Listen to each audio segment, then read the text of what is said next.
awesome wonder, consider all the world thy hands have made.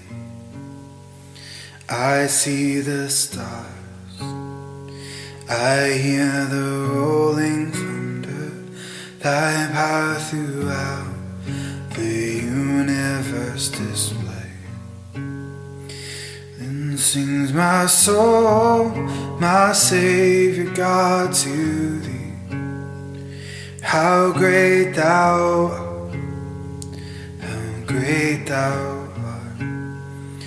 Then sings my soul, my Savior God, to thee. How great thou art, how great thou art. And when I think that God His Son not sparing sent Him to die, I scarce can take it in, that on that cross, my burden gladly bearing, He bled and died to take away my sin. Then sings my soul, my Savior God, to thee. How great thou art, how great thou art. Then sings my soul, my Savior God, to thee. How great thou art, how great thou art.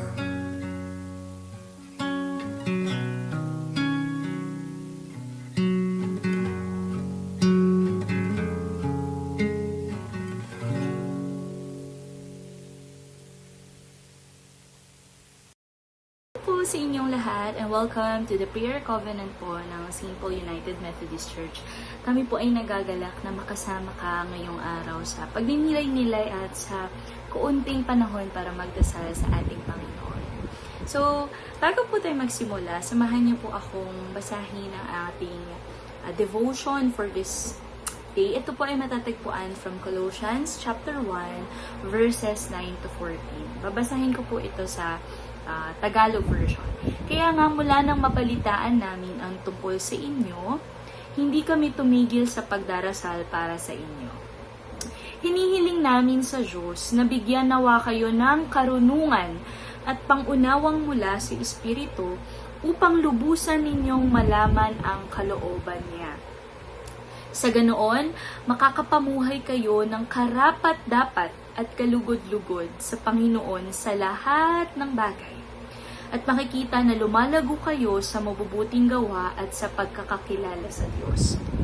Naway palakasin niya kayo sa pamamagitan ng dakila niyang kapangyarihan upang matagalan at matiis ninyo ang lahat ng bagay ng may kagalakan. Verse 12, at makapagpasalamat din kayo sa Ama. Ginawa niya kayong karapat-dapat na makibahagi sa mamanahin ng mga hinirang niyang namumuhay sa kaliwanagan. Verse 13, iniligtas niya tayo mula sa kapangyarihan ng kadiliman at inilipat niya tayo sa kaharian ng minamahal niyang anak. Verse 14, at sa pamamagitan ng kanyang anak, tinubos niya tayo na ang ibig sabihin ay pinatawad na ang ating mga kasalanan. Tayo po'y manalangin. Panginoon, you are our Jehovah Jireh. You are our great provider. We thank you for this morning. And I pray for every heart, Panginoon. Mga pusong nagugutom sa presensya mo, nagugutom sa salita mo. Lord, busugin mo kami ngayong araw. Hayaan mo, Panginoon, na yung daily bread, yung araw-araw na pagkain mula sa inyo, ang aming matikman, ang mag-satisfy sa amin. Alisin mo, Panginoon, lahat ng pagdududa at takot. Hayaan mo mapalitan ito ng pananampalataya at ng kagustuhang mas makilala ka. Holy Spirit, we welcome you. And we pray that you will move in our midst. In Jesus' name we pray. Amen. Ang ganda rin po nito sa sa English version, sabi dito, He has delivered us from the domain. Ibig sabihin, nasa kaharian ka ng kadiliman, nilipat ka sa kaharian ng Panginoong Jesus. The kingdom transferred us to the kingdom of His beloved Son, rather. And in verse 14, sabi, in whom we have redemption. Sabihin mo, redemption. I am redeemed. The forgiveness of sin. Alam niyo po yung salitang tinubos or redemption. Nung nilikha tayo ng Diyos, kawangis niya tayo. Okay? Hanggang sa dumating yung oras na tayo ay nagkasala for the, diba, sa story of creation, Adam and Eve. Dahil dun sa pagkakasala na yun, may naging sumpa, may naging curse sa atin. Anong sabi sa Romans 6:23? For the wages of sin is death. Dahil sa pagkakasala natin, hindi lang tayo namamatay physically, pero namamatay din tayo spiritually. Lumalayo yung ating puso sa Panginoon dahil sa ating pagkakasala. At ang sabi nga, pagpatuloy kang nagkakasala, nawawala yung joy of your salvation because of sin. Redeemed. Ano bang ibig sabihin ng redemption or being redeemed? Sa Hebrew po, it can be translated as Gal. Natuwa nga ako kasi yung favorite ko pong actress, si Wonder Woman. Diba, ang pangalan niya po sa personal ay si Gal Gadot. At siya po ay isang Jew. Isa po siyang Hebrew. Siya po ay kalahi ni Jesus. Diba? Grabe na kaya feeling na no? You came from the same race with our Lord.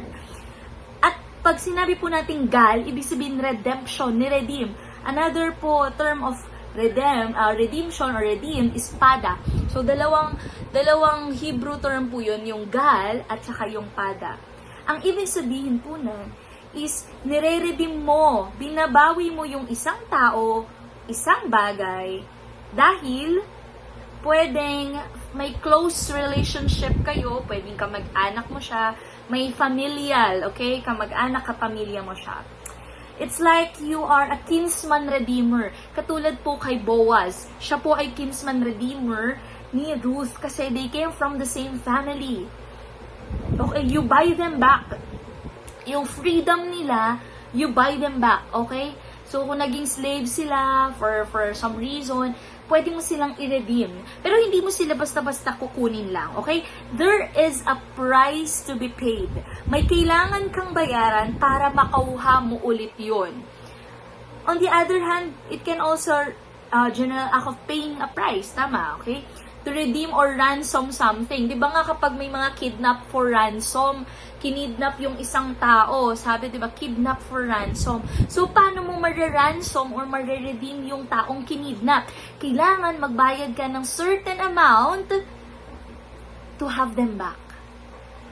Kapag nagsanla ka ng alahas sa pawn shop, kunwari, ginipit kayo, nagsanla ka ng alahas.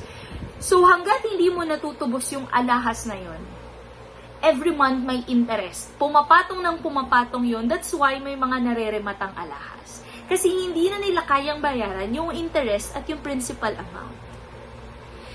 So, ibig sabihin, every time po that we commit sin, diba, tayo ay, yung kaluluwa natin, diba, yung soul natin, nagkakaroon ng kasalanan and somehow at some point, it also means parang naisasanla natin yung sarili natin. How's the algorithm of your Facebook? Kumusta yung newsfeed mo? Ano ang makikita ng Diyos dyan?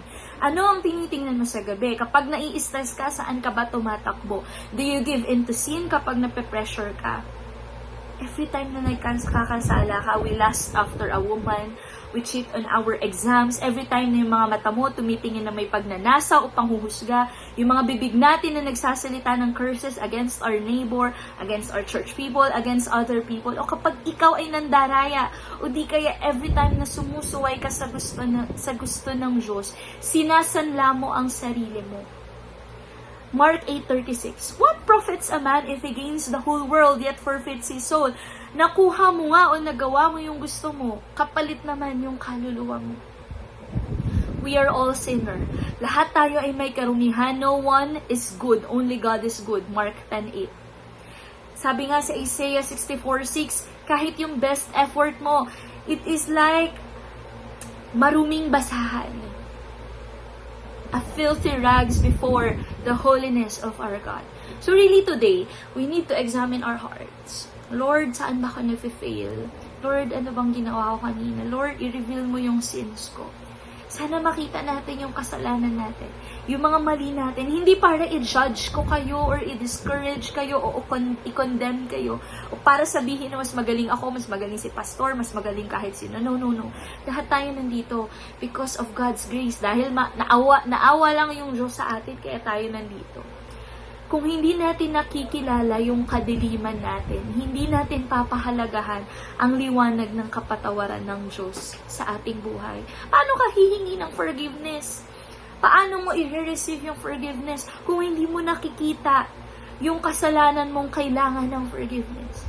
Today, ang binasa natin, it serves as a hope. Pag-asa. May pag-asa ka pa. Kung may nakikinig ngayon na pakiramdam mo, ang layo mo na sa Lord, para Lord, hindi na kita makita, hindi ko na maramdaman yung presence mo. Mabigat yung pakiramdam mo. Feeling mo napakalaki ng kasalanan mo. Pakiramdam mo hindi ka na worthy para maglingkod sa Lord. You feel guilty or maybe hindi mo mapatawad, hindi mo magawang patawarin ang sarili mo. Kapatid, here is the good news. Iniligtas niya tayo mula sa kapangyarihan ng kadiliman. Ano mang dilim yan, mas matindi ang liwanag ng Diyos. That's from John 1:5.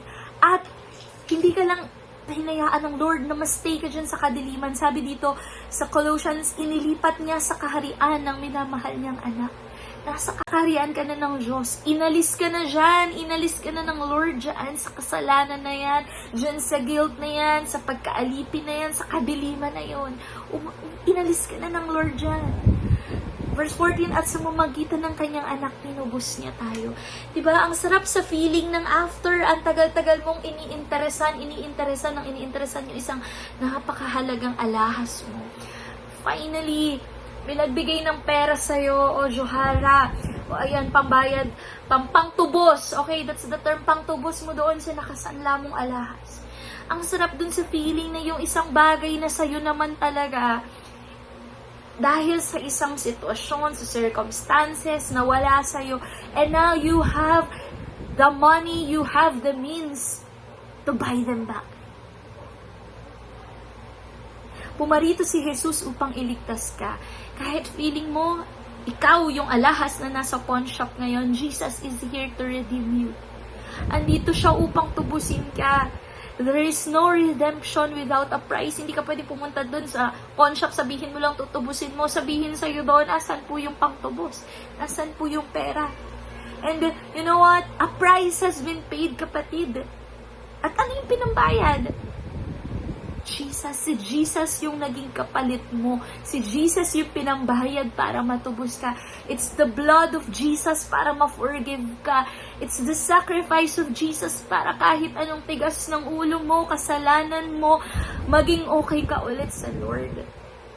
Sarili niyang dugo ang pinantubos sa'yo para hindi ka mamuhay dyan, para hindi ka maalipin dyan sa kasalanan na yan. You are better than that, kapatid. And today, if you feel so tired of fighting the same struggles, kung may ganun akong experience na, Lord, ito na naman. Bumabalik na naman ako dun sa same old struggle, same old sin. Pero na-encourage ako nung may nabasa ako na sometimes we have to fight the battle twice to win. Minsan hindi twice, minsan thrice, minsan 100 times, 1,000 times. Pero alam niyo po yung maganda doon. Keep on fighting. Bakit? Anong sabi sa Romans 8, verse 3? You are more than a conqueror. Ikaw ay kampiyon sa mata ng Diyos. So today, kapatid, you ask forgiveness. Ask the Holy Spirit, i-reveal sa iyo yung mga pagkukulang mo, yung mga kailangan mong ihingi ng tawad. Then stop feeling guilty about it. Huwag ka nang mag-guilty doon. Stop beating yourself up. Kaya hindi tayo naniniwala sa penitensya kasi we believe that the sacrifice of Jesus Christ is finished, is complete, and it's absolute. Wala na tayong pwedeng idagdag o ibawas sa sinacrifice ng Diyos sa atin. So stop beating yourself up. Huwag mong ipenitensya yan. Huwag mong i-ano sarili mo, sama-sama ko, wala na akong pag-asa, ganito na lang ako, Lord, ayoko na. Huwag ganon. Huwag mong sayangin yung sacrifice ni Jesus para sa'yo. Tinubos at pinatawad ka na ng Diyos. Kaya patawarin mo na rin ang sarili mo. You are a gal. You are redeemed. Diba kanina, yung Hebrew word natin, gal. Pada. You are redeemed. Ikaw ay tinubos. Anong sabi lagi ni Jesus kapag may evangelize siya? You go and sin no more. I want to invite every heart today, if you feel that you need to ask God for forgiveness again, let's approach Him. Kung meron din dito na ikaw naman yung kailangang mag-release ng forgiveness, maybe sa sarili mo o sa ibang tao, I invite you to this prayer. Or maybe some of you here feeling mo ang layo mo sa Lord, or feeling mo lagi ka namang sa church pero parang hindi mo maramdaman yung presence ng Panginoon. Or maybe some of you here, you're so tired of fighting. Hindi mo makita yung kung hanggang saan yung struggle or yung problem na yun. Come on, let's pray, Lord. Hallelujah, we thank you for your word. Salamat, Panginoon, kahit paulit-ulit na minsan namin naririnig itong mga salita mo, Lord. Salamat kasi may fresh revelation lagi. Tinubos mo kami. Tinubos mo kami, Panginoon. Hindi na namin kailangang mabuhay bilang isang alipin. Bilang isang taong nagigilty lagi. Taong parang hindi makawala dun sa kasalanan. Lord, no. Kasi on that cross, you finished. On that cross, you won us over again. On that cross, you redeemed us. On that cross, Lord, natubos na kami. And I pray for every heart right now. May pinagdadaanan. Lord, nalalaman mo ito. Hindi ka Diyos na tulog, Panginoon. Hindi ka Diyos na nakapikit lahat ng bagay na nangyayari sa buhay namin. Noon, ngayon, at yung mga darating pang mangyayari sa amin, Lord, nalalaman mo lahat ng iyon. At ang sabi mo nga at ang pangako mo, Lord, ang grasya mo ay laging sapat. And Lord, yun yung hinihingi namin ngayon, your grace. We ask for your grace. We ask for your forgiveness. We ask for more strength. We ask for more bravery. We ask for more anointing, Lord. We ask for more revelation. We ask for more forgiveness, Lord, kasi ang dami naming nagagawang mali. And I pray, Lord, i-restore mo kami dun sa joy of our salvation. Yung joy nung una ka namin nakilala, yung joy nung una ka namin tinanggap. At hayaan mo, Panginoon, nalalakad kami. Hindi na namin daladala yung guilt ng sin. Hindi namin daladala yung past namin. Kundi, Lord, we are free. Magaan kaming lalakad at magaan kaming susunod. Kasi naniniwala kami, Lord, you took care of our sins. And help us, Panginoon, na patuloy na itry na gawin ang kalooban mo. Though hindi kami perfect, may mga mistakes pa rin along the way. Pero Lord, ang mahalaga, we sin less. Kumukonte, we are in the process of being Christ-like. We are in the process of being sanctified, Panginoon. And Lord, we continue to give ourselves to you. Ang aming buhay, Panginoon, ay hindi na lamang para sa aming sarili. Ang buhay namin ay para sa iyo. Maraming salamat, O Lord.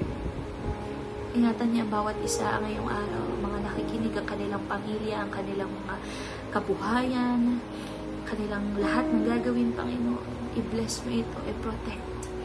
This is all we pray. We thank you, Jesus. In Jesus' name we pray. Amen.